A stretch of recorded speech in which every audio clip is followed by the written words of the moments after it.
Hello and welcome to today's class. Greetings of the day. Dear students, today we are going to study past continuous tense.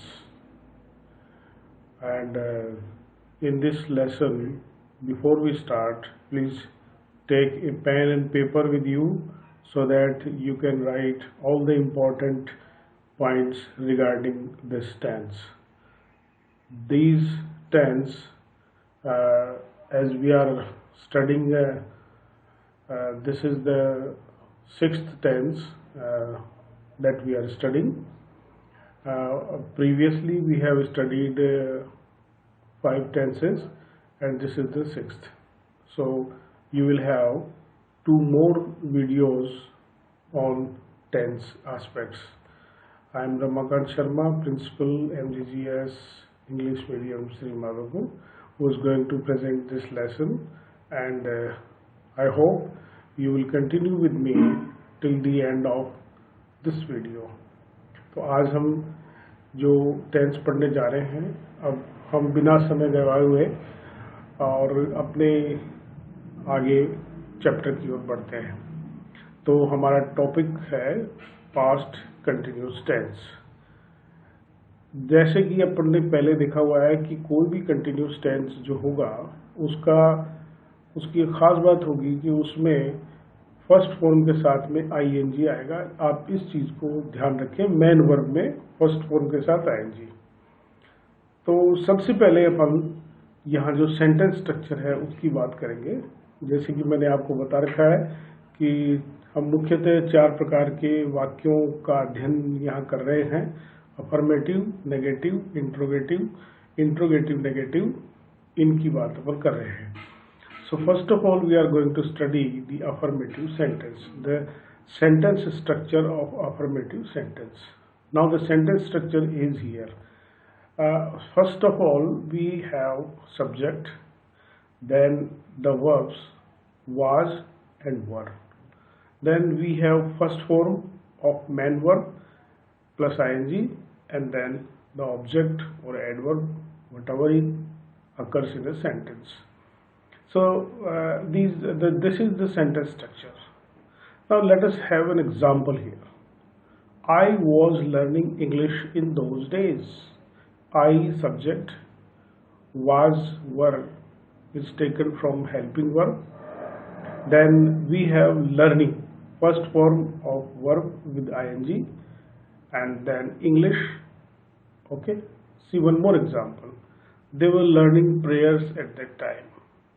They is subject, were is helping verb, and learning first form plus ing. So this is the sentence structure of our affirmative sentence. ये हमारे affirmative sentence का sentence structure मैंने आपको discuss किया है। शायद आपने इसको नोट कर लिया होगा और आपने समझ भी लिया होगा। तो निश्चित रूप से हम अब इसके साथ ही आगे बढ़ते हैं। अब हमारा जो दूसरे प्रकार का जो सेंटेंस स्ट्रक्चर आएगा वो होगा हमारा नेगेटिव सेंटेंस। इसके देखिए कुछ रूल्स अपन इसमें डिसाइड कर लेते हैं अफर्मेटिव सेंटेंस को देखने के बाद में। तो क्या क्या चीजें इसमें से निकल करके आती है सेंटेंस स्ट्रक्चर से, वो आप देखिए। सबसे पहले इसमें जो आएगा वो आएगा हेल्पिंग वर्ब। जैसे वाज है, ये सिंगुलर सब्जेक्ट्स के साथ इसमें इस्तेमाल होगा, चाहे वो सिंगुलर प्रोनाउन हो या सिंगुलर नाउन हो। इसके बाद में हेल्पिंग वर्ब वर जो है वो हमेशा प्लूरल सब्जेक्ट्स के साथ ही आएगी। प्लूरल सब्जेक्ट्स में आपके प्लूरल नाउन भी हो सकते हैं और प्रोनाउन भी हो सकते हैं। इसके बाद में first form of main verb plus ING, ये जैसे कि मैंने आपको in the very beginning I told you about it, every continuous tense has first form plus ING. Then we are going to have some examples here again, and I hope you will try to match with the rules that we have formed. देखिए इसमें he was working very hard for his examination. he जो है वो was के साथ में इस्तेमाल किया गया है सिंगुलर सब्जेक्ट के रूप में, और फिर अपन फर्स्ट फॉर्म ऑफ वर्ब में वर्क प्लस आईएनजी देख ही रहे हैं। इसी प्रकार से देखिए girls were preparing for competition. Girls जो है वो प्लूरल सब्जेक्ट हो गया, उसमें वर एग्जाम हेल्पिंग वर्ब हो गई, और मेन वर्ब में प्रिपेयर प्लस आईएनजी हो गया। हमेशा ध्यान रखिए कि यदि किसी वर्ब के एंड में ई आ रहा है और आईएनजी अपन लगा रहे हैं तो वो ई हट जाएगा और आईएनजी आ जाएगा। जैसे प्रिपेयर की स्पेलिंग को देखिए आप, PREPARE, इसमें ई आता है, जब आईएनजी लगाएंगे तो इसमें से ई हट करके आईएनजी हो जाएगा। Boys were playing cricket in the ground, तो बॉयज एक प्लूरल सब्जेक्ट हो गया और उसके साथ में अपन were plus ING, were plus playing यानी मैन वर प्लस आईएनजी लगा रहे हैं। तो ये इस तरीके से अपने एक रूल फॉर्म किया है, शायद आपको ये समझ में आ गया होगा। तो अपना जो नेक्स्ट जिस सेंटेंस की अपन पहले बात कर रहे थे उसकी बात अपन एक बार यहाँ फिर से कर लेते हैं, वो है अपना नेगेटिव सेंटेंस।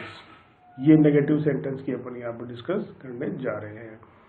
नेगेटिव सेंटेंस का स्ट्रक्चर कुछ प्रकार का होगा, subject plus helping verb plus not, क्योंकि नेगेटिव में नॉट आना जरूरी है, प्लस वर्ब की फर्स्ट फॉर्म प्लस आईएनजी आएगा और लास्ट में ऑब्जेक्ट आएगा। ये अपने नेगेटिव सेंटेंस का स्ट्रक्चर होगा। Let us have some examples here. Reena was not answering the questions, Reena subject हो गया, वाज आपकी हेल्पिंग वर्ब हो गई और नॉट इसमें नेगेटिव सेंटेंस होने के कारण आ गया और फिर फर्स्ट फॉर्म प्लस आईएनजी में आंसरिंग आ गया। The king was not helping the poor, the king subject हो गया, was helping verb, not negative होने के कारण आ रहा है और हेल्प प्लस आईएनजी आपका verb plus main verb plus ING हो गया।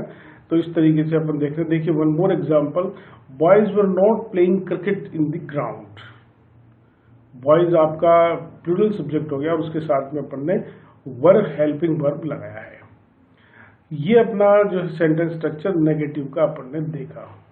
अब अपन आगे देखेंगे एक नया जो है वो इंट्रोगेटिव सेंटेंस का सेंटेंस स्ट्रक्चर अपन यहाँ पर देखने जा रहे हैं।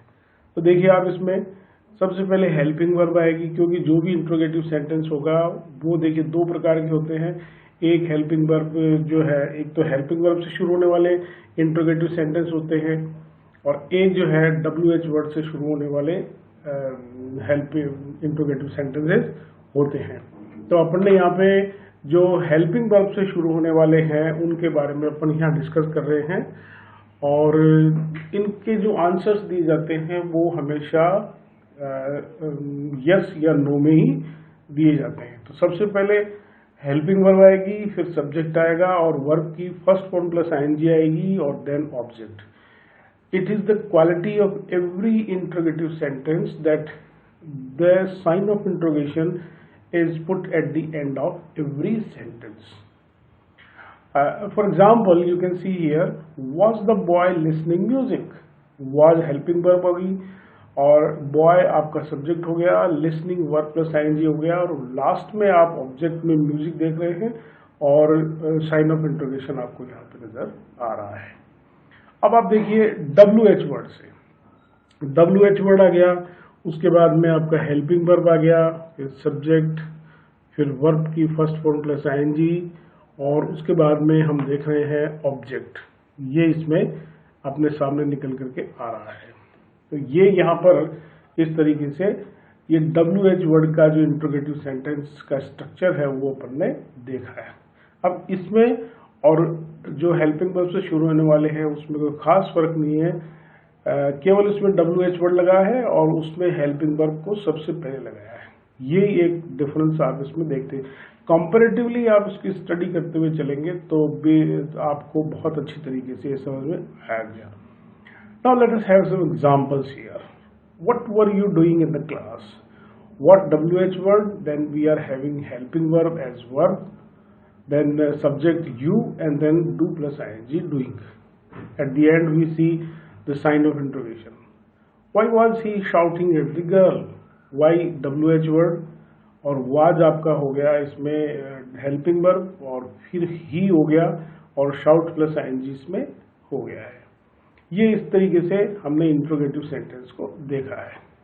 अब अपन आगे जिस सेंटेंस स्ट्रक्चर को देखने जा रहे हैं वो अपना होगा इंट्रोगेटिव नेगेटिव का सेंटेंस स्ट्रक्चर।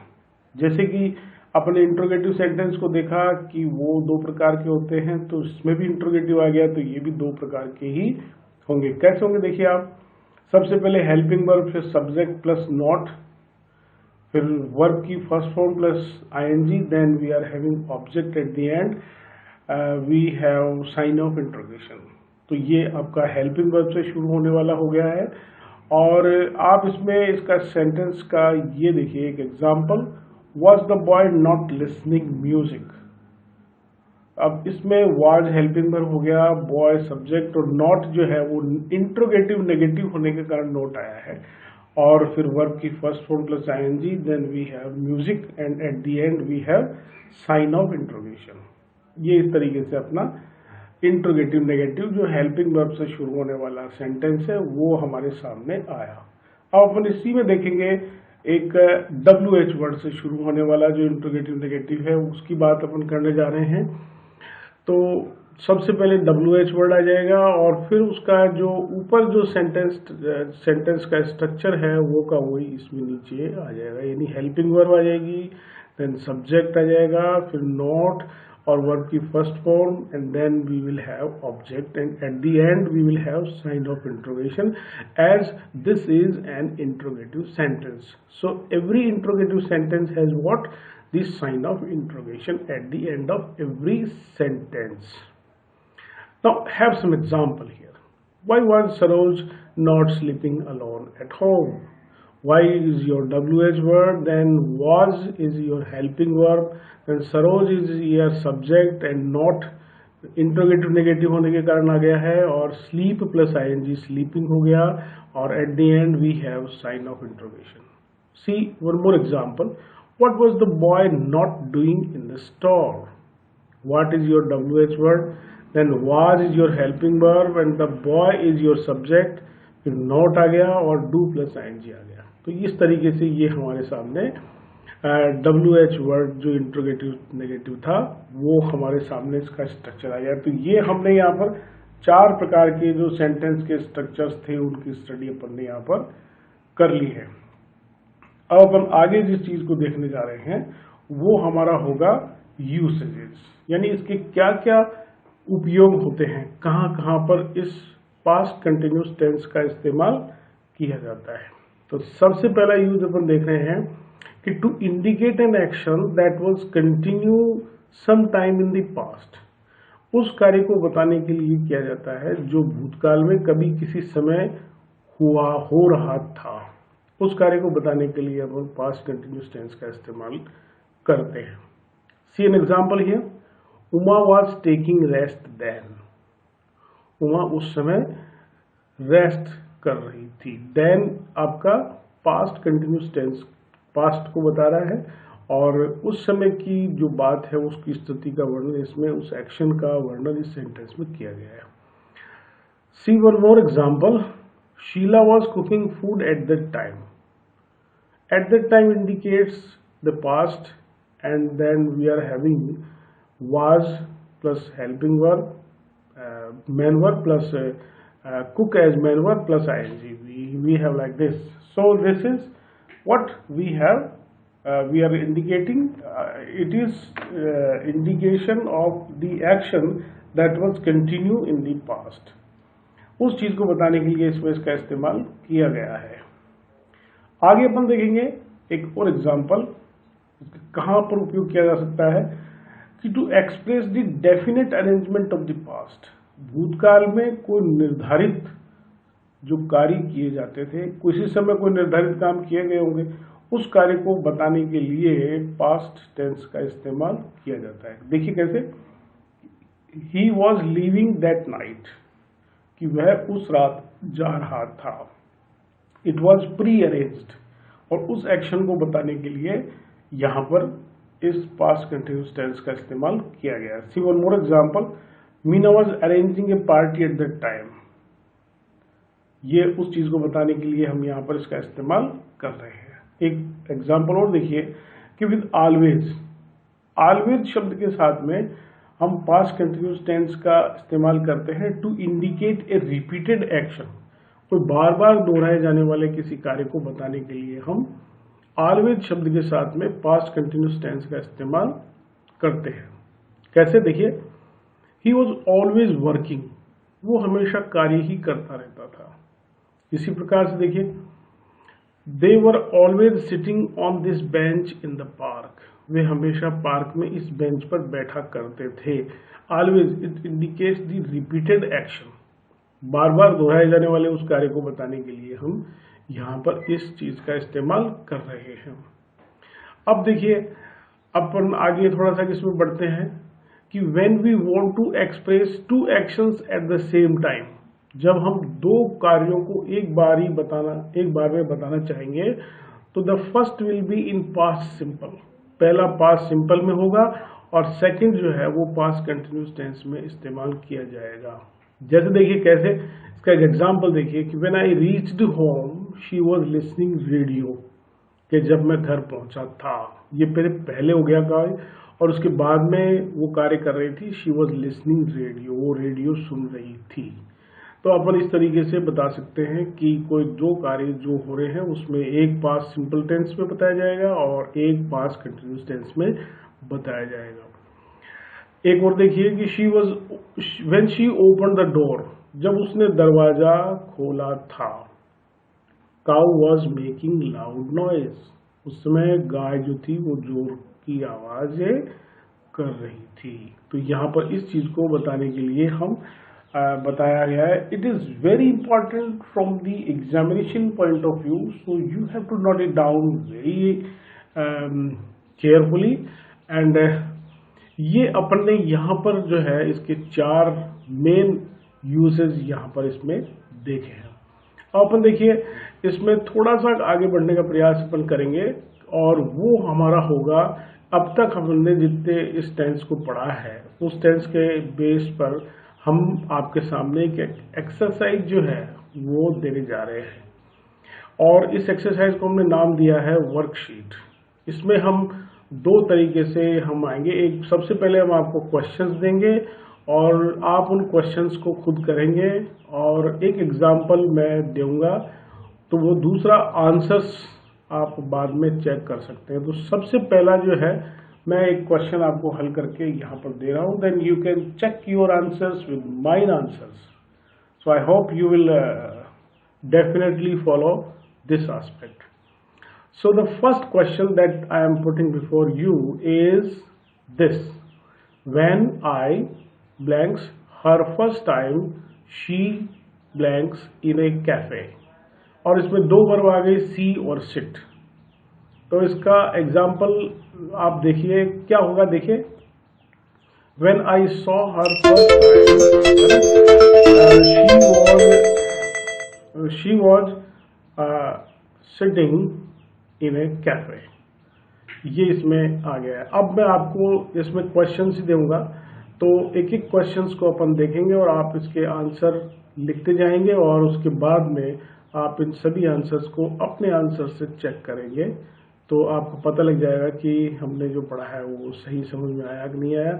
यदि आपके आंसर्स गलत आ रहे हैं so please rewind the video and please go through it again so that you can understand very well. So the next question that is flashing on your screen is this: I blanks my leg while I blanks how to drive a scooter. 2 verbs इसमें आएगी, hurt और learn, आपको इसमें भरना है। The next is he blanks a shock while he blanks fuse. पहली verb होगी get और दूसरी आ जाएगी mend। इसी प्रकार से देखिए, they blanks us to go in the boat yesterday as a strong wind blanks, अब इसमें आएगा not allow और blow, इसमें से आपको भरना है। The next is she blanks to her neighbor when the baby blanks to cry।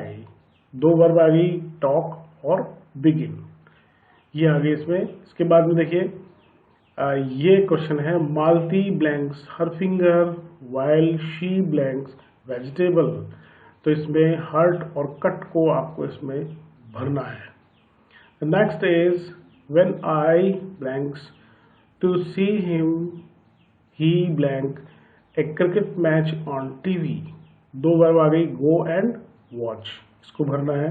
The next is he blanks sleep when he blank in a train, और वर्ब आ गई आपकी फॉल और ट्रैवल, इसी को भरना है। Next is my father blank the plants when suddenly the rain blanks, तो पहला आ जाएगा वाटर और फिर दूसरी वर्ब आएगी इसमें स्टार्ट, से करना है। Now the next is he under a bridge, he blanks under a bridge when the storm blank out, और रन और ब्रेक जो है उसको आपको इसमें भरना है। ये आपके आंसर अब इसमें फ्लैश हो रहा है। तो सेकंड आ जाएगा कि I hurt my leg while I was learning how to drive a scooter, ये मैंने आपको किया है, आपने चेक कर लीजिए अपने आंसर्स को। The next is he got a shock while he was mending fuse. Next is they did not allow us to go in the boat yesterday as a strong wind was blowing.